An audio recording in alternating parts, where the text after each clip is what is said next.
Hello, Paul Hamler here. Welcome back to the Paul Hamler YouTube channel. Today we're going to do a little video showing you some techniques I've developed over the years on doing wood and brass inlay. Over the years, how many times have we seen a piece of antique furniture or something out of wood that some handyman has put a big screw hole in it, or a big nail hole. In this case here's a screw hole, or actually it was a dowel. A piece of old white oak that came off of a cabinet I'm in the process of restoring. But what I'm going to show you today is a technique on how to patch or inlay over this unsightly screw hole or nail hole. And the premise is usually if you're repairing a piece of antique furniture or so forth, there's usually always a section, a hidden section behind the leg in the back of a panel, somewhere where you can carefully saw out and borrow you a piece of wood from the existing antique to use as the inlay material. In this case here, we had an extra piece of wood from a tabletop that I'm in the process of restoring. And what I did is went in and band sawed a thin section thick enough for the inlay that we'll make the inlay out of to go into the defective or the damaged area that I'm trying to restore.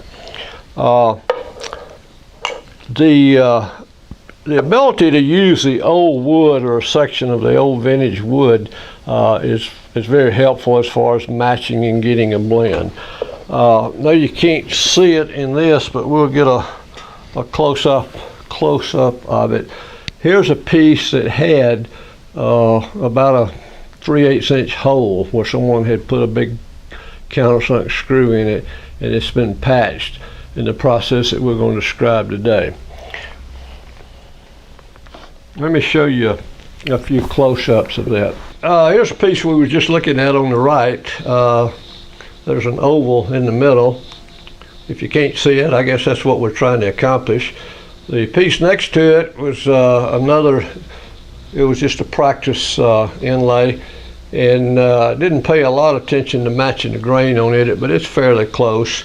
The piece in front of it here is oval inlay that's been stained, and I guess the goal is to get the inlay in there without seeing any cracks or voids around the inlay itself.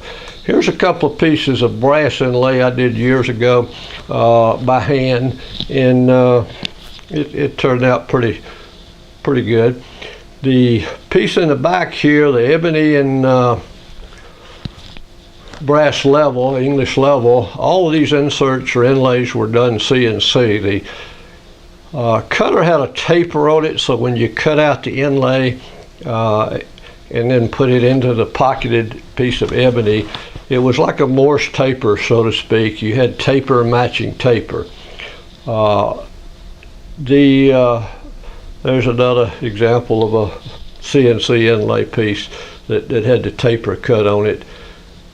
Here's a little example. I think we discussed it in one of the earlier videos. This is where the CNC pocketed a taper into the cavity of the wood or the delrin, and it was pressed in with sculptor's wax and then allowed to harden, and then it was cast. But because of the taper, any shrinkage that was involved, you have a taper in the casting matching a taper in the pocketed area, you get a pretty tight fit, and that's what we're trying to achieve here. Let's take a closer look at the process we're going to describe here. Okay, let's say this is our piece of wood, and the round black hole is a screw hole or dowel hole or whatever that we want to cover up and hide. So the first process, we're going to draw an oval that will cover that area. And each area is going to be a little different. You can make a standard oval, but I choose to size them based on the piece that we're trying to inlay. Once we've got the oval drawn, we'll transfer that to a piece of inlay wood and cut it out and taper it. And now when we get ready to put the pocket into the wood for the inlay to fit into, we don't want a straight-sided pocket. We want that pocket to be tapered so that when it receives the inlay, you got a taper matching a taper. To show you the tolerances we're going to try to work with here to get that precision fit. Say the top wide line, the black line here, is the pencil line. What we're going to do is when we start stabbing in or sizing the inlay channel that we're going to cut into the wood to receive the inlay, we're going to be working on the outside edge of that pencil line. Our goal is to stay out of that pencil line. If you do happen to get in there, what you're going to end up with is a inlay that's going to have a loose fit. But because we've got a tapered inlay, and if we can succeed in making this pocket tapered, to compensate for that, we've got the ability to turn this inlay upside down and plane some off the bottom, which in effect will make the inlay a little bit larger to maybe compensate for pocketing it out your initial pocket too big. So I'll show you a few little tips and tools that we made to help accomplish this, and we'll actually demonstrate the whole process here. Okay, here's a piece we're going to be working on, trying to fill this ugly screw hole here. Here's a section of the wood that I sawed out. We're going to plane this down and size it to the thickness of the inlay that we want to work with. What I've done here is just two-sided taped a piece of wood here on my board, and we're going to size it and bring it down to the height that we want.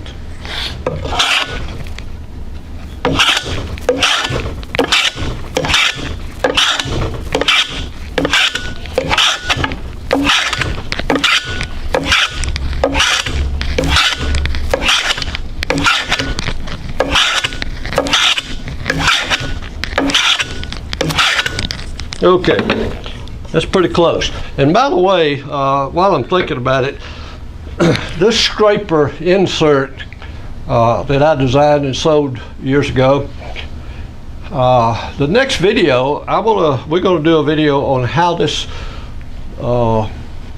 insert evolved, and we're going to show the whole process from initial concept to manufacturing the inserts and do a walkthrough of the whole process of how this guy went from an idea to a finished product. That should be my next video. Okay, this is going to be what we cut our inlay from. I traditionally try to keep it at least 20-25 thousandths thicker than the depth that I wish to go for the inlay. The depth is primarily, at your discretion, whatever you feel like you need to get a good solid inlay in there. Now, we're going to have to draw out the oval on this section here. So in order to do that, let's remove a couple 100 years or 150 years of dirt and all, and level this off and crisp it up so it will be easier to draw.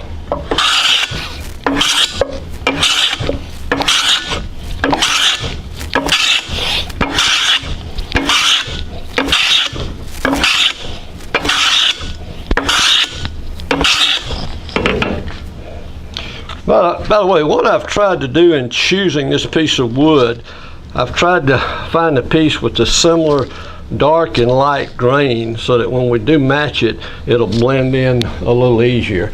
Sometimes this is not as easy to do as it sounds, but in this case here, we had a good selection of inlay material to choose from, so I got a piece that should match up pretty close.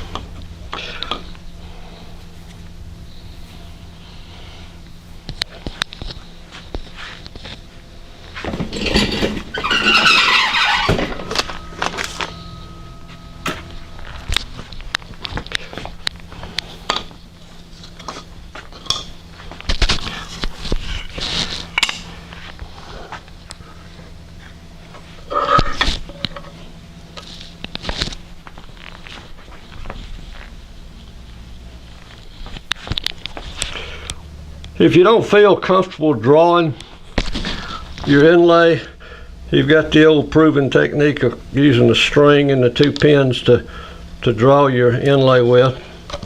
You can keep the pins in. But anyway, this makes a pretty crisp inlay. In my case here, I'm just going to draw a custom oval that is not going to be a perfect oval, but sometimes perfection on these inlays, if you've got odd lines or different lines, it can be to your advantage as far as blending in.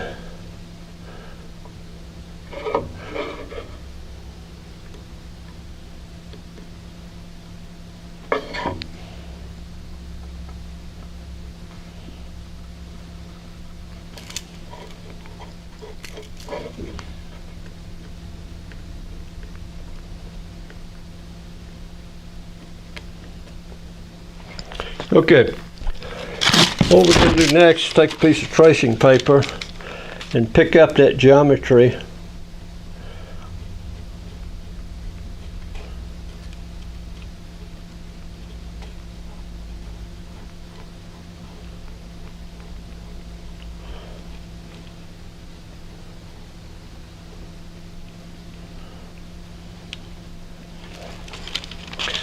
And this will be our geometry for the inlay. So next we'll lay it, make sure we got the orientation of the dark wood and the light wood.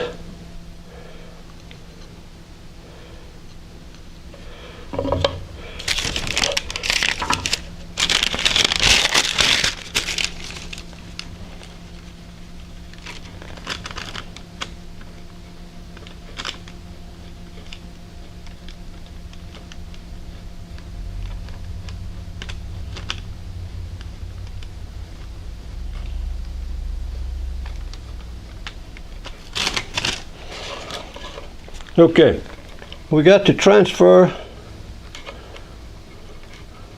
and what I'm going to do now is I'm going to break away here and go to the bandsaw and just rough this out, and then I'll show you how to sculpt it and get the built-in taper that we're looking for.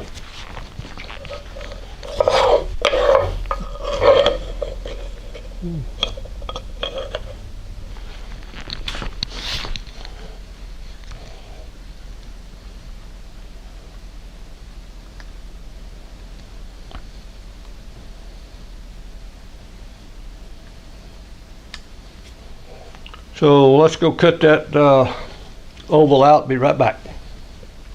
We got the oval rough cut there, and I didn't film it because I didn't think you could withstand the excitement of watching that bandsaw run. So with that, let's go to the sander. For you guys that's watched a few of my videos, you know I always like to share products, tips, techniques, and so forth. I think I've mentioned these surface protection little pads. They have self-adhesive tape on the back of one.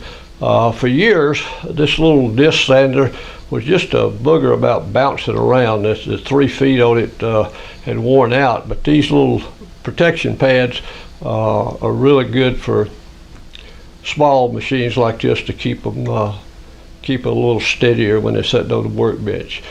The first thing that you see here on the 4-inch disc sander is there's a tapered block.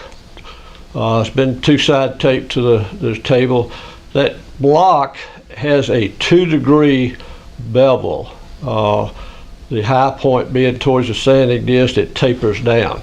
This is where we're going to lay the inlay and go around and sand it to the pencil line that we drew, and cut in or build in that 2-degree taper. The unit in the back here that the sander is plugged into has a dimmer control and or a fan control rheostat, so I can really control the speed of the sanding disc without running it wide open all the time. I also use this same unit, as you've probably seen before, for controlling the temperature on my soldering irons. So let's take this piece of inlay that we've cut, see if we get a picture.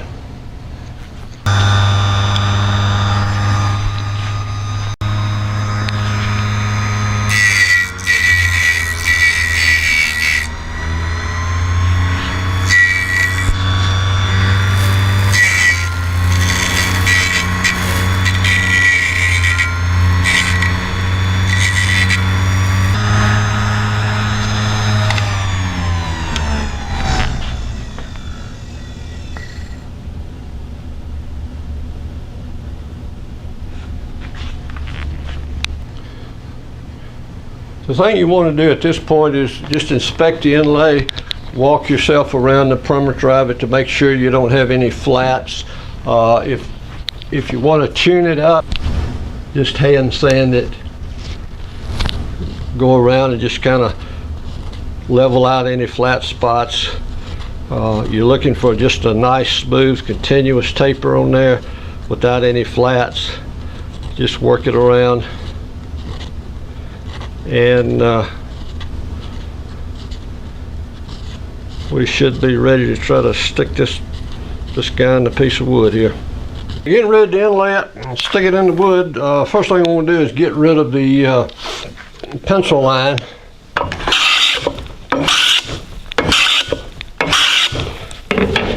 And then I'm going to lay the inlay, orient it in the position that I want. And what I like to do is put an arrow on one side of this and then a matching arrow, so when you get ready to stick it in there, you'll know the orientation of it. At this point, I have applied a small section of two-sided tape on the back side of the inlay. And what we're going to do is take this layer off here,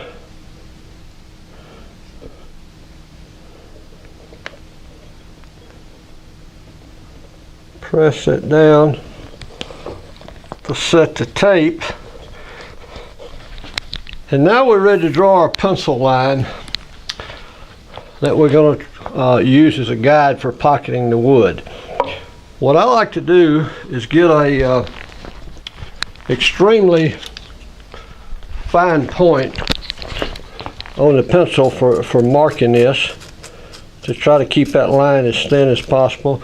Now, at this point, if we were using brass instead of wood, we could just spot this in place with a couple little spots of super glue. There's nothing wrong with a two-sided tape, but you get a little on the brass, it'll stick. Because of this age of this wood, there's hard spots and soft spots in this white oak. The problem that you get into, a lot of guys will take, and you get away with it on metal easier, but a lot of guys will take their X-Acto knife and run it around that bevel and make a preliminary cut. The problem is, when you're cutting and trying to score the wood like I just did, I ended up cutting the inlay.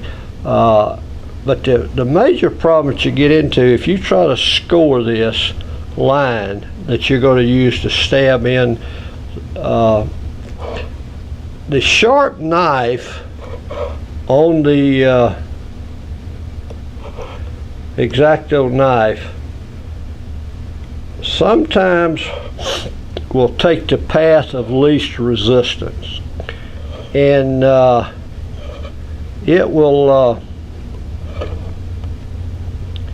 want to walk off and give you a line that's not true to the inlay. What I do occasionally is I will take a good crisp X-Acto knife and right out on the very point of that knife,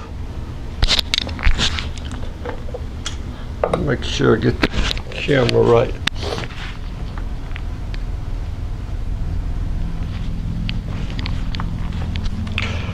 right out on the point of that knife, I will take this real fine knurl and go and push it across there with pressing down with quite a bit of force and swedge or form some teeth.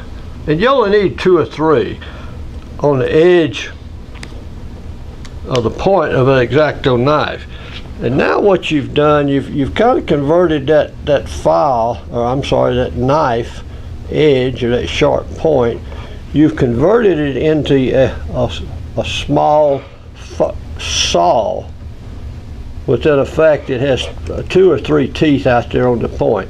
Now, as you go around and scribe this guy and follow the inlay, it's more of a sawing action with the point of that X-Acto knife. It's more like a little veneer saw versus a sharp knife that will have a tendency to follow the grain of least resistance.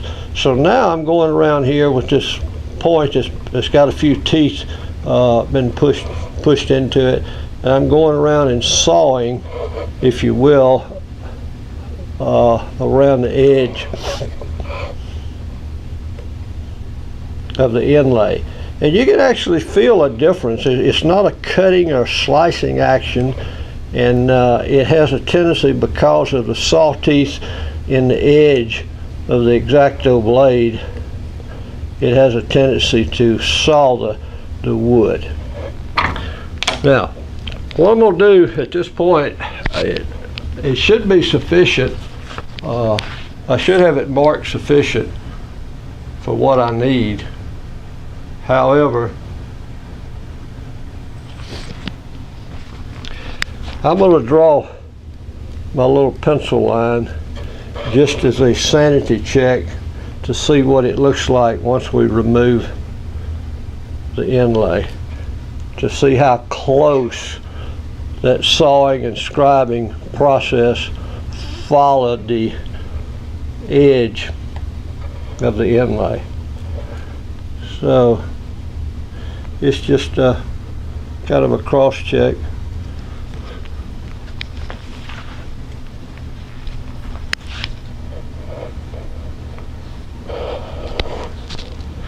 So remove the inlay,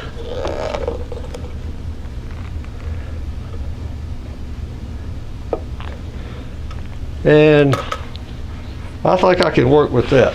So let's go to the punching in.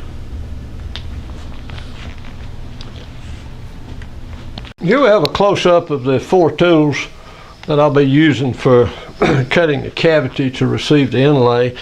The first one is the X-Acto knife that's got the teeth filed into it. Then we have a larger stabbing tool that will follow the X-Acto line. And then to increase the depth, I will go in with this narrower, shallower stabbing tool to give me more penetration. The last tool here is used for removing and flattening out the background in the cavity to level it out. So with that, I'm going to try to get the camera position so you can see me working, and we'll film a good bit of this, and then we'll fast forward it to take a look at the completed pocketing for the inlay. Using the large stabbing tool, I've gone all the way around the saw cut that was made by the X-Acto knife, with the focus again of having the stabbing tool tapered or pointed towards the inside. Now, before I start removing wood, I will follow this with the smaller, more pointed stabbing tool. So we'll go all the way around with it. Because of the narrow width of the stabbing tool, we can go in deeper and increase the depth of our stabbing or punch in.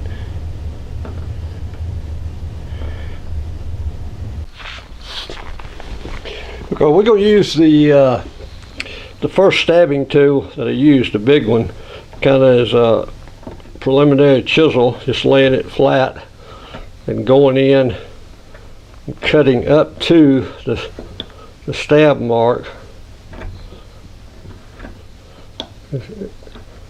Start removing the first layer of inlay.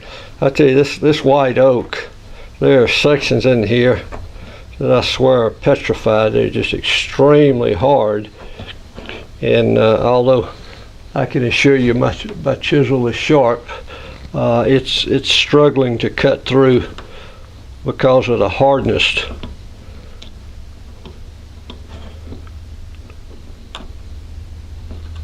But you notice when I push it up to the stabbed in line, it'll just break away. And the thing that I'm looking for, and what you'd like to see, is that shoulder that gets formed when the wood is broken away. You want that shoulder to have a slight bevel heading out towards the center of the inlay. Now, I took this piece just a second ago off camera.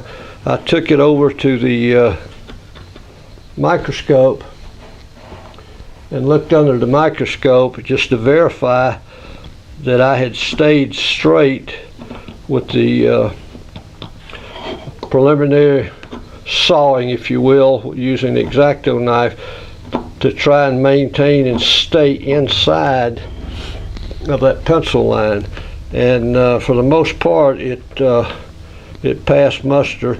I didn't get into the pencil line, so at this point we should be in pretty good shape, as long as we don't go into that pencil line.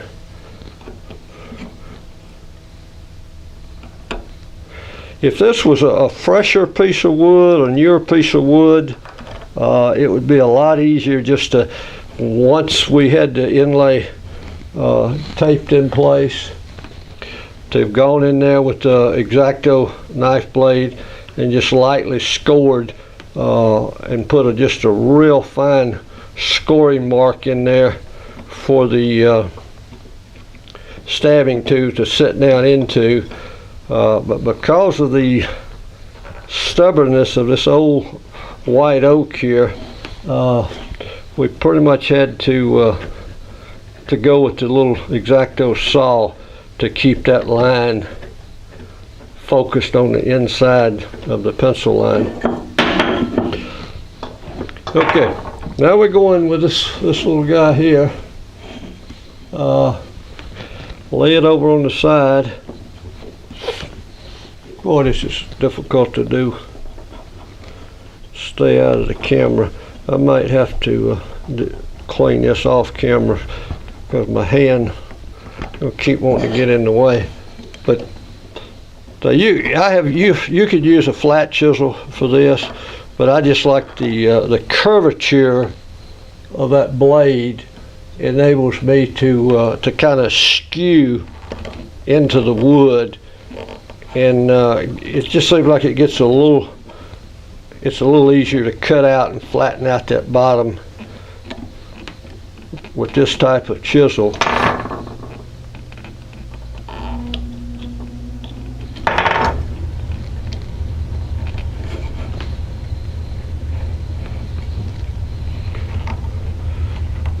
You have to be very careful in this process. Just take your time, focus on getting that stock level down so that it'll receive the inlay. I would say probably at this point we got it pretty flat, but just looking at the depth of it, we're probably, unless we went with an extremely thin inlay, which I would, you could close this hole with a dowel or wood filler or whatever, but for the practices of the video, we're just going to try to fit the inlay right over it.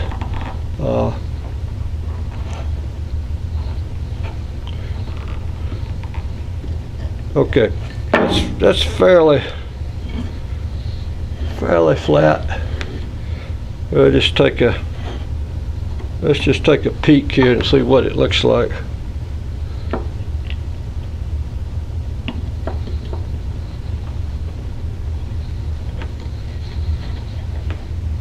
Yeah, we're getting in the ballpark. We don't have the depth that we need for it to settle down. So at this point, and I'll probably do this off camera, what I'm going to do is take this fine narrow pointed stabbing tool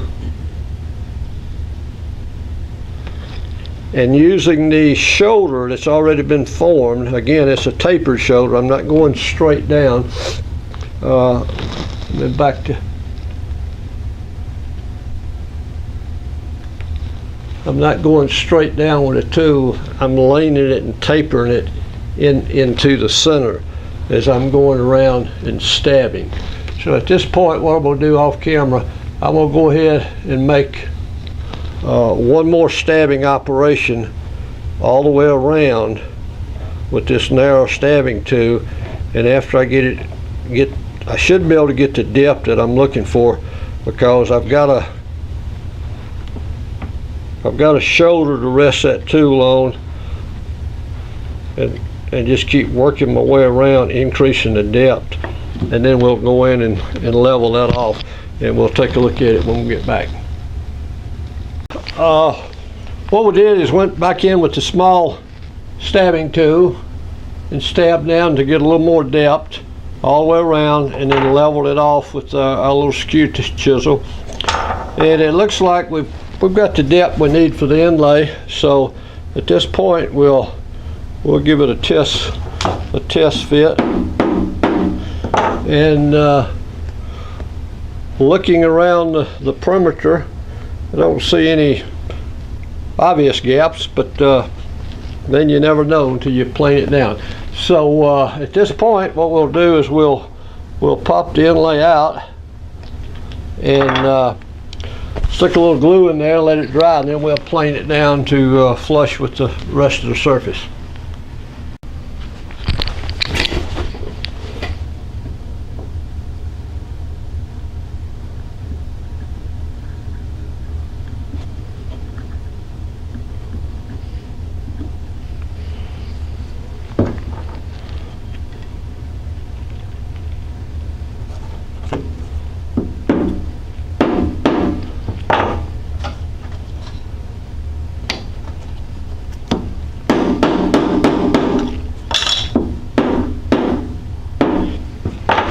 Okay, we'll let that dry for a few minutes and then we'll plane it down.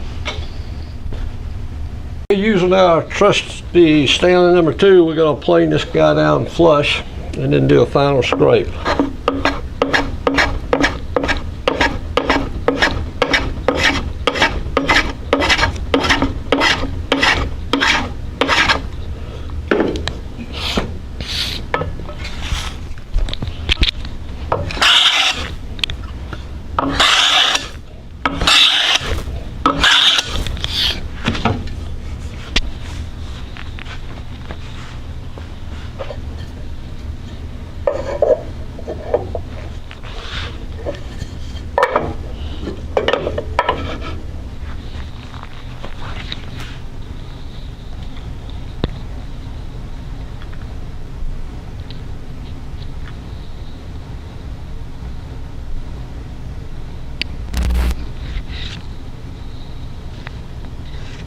I think that's going to wrap it up.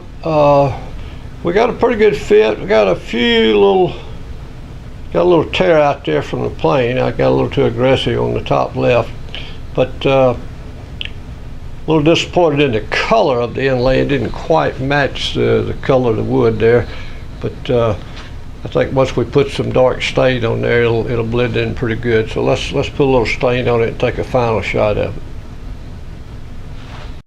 That helped bring the color back in perspective a little better. But anyway, so on the top, I laid another piece of that tabletop and just give you an idea of what we started with, that big old hole up there, and what we ended with. So I hope you learned something, picked up a few tips here. If you like it, give me a like. If you hadn't already subscribed to the channel, please subscribe, and we'll try to keep these videos coming out. As I mentioned earlier, we're going to try to do one on the scraper insert, the piece here in the back. You know, how that, tell you a little history, a little story behind how that tool came to being and how we ended up manufacturing those things for a few years. And maybe if there's enough interest in it, we might consider bringing a few more of them back out into production environment. So with that, have a good day, and we'll catch you next time.